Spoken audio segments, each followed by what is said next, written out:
solubility of different substances. Here I have taken 6 glasses of water as solvent.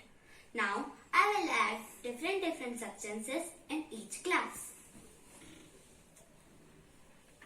Here I have taken lemonade as solute.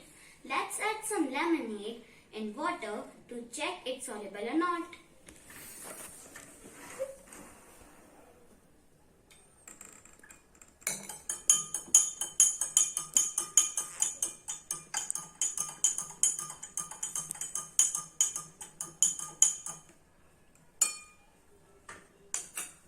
It's soluble.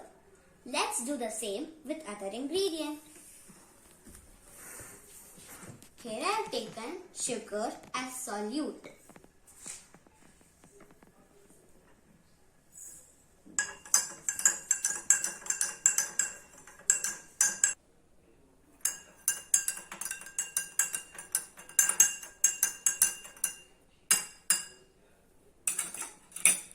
It's soluble.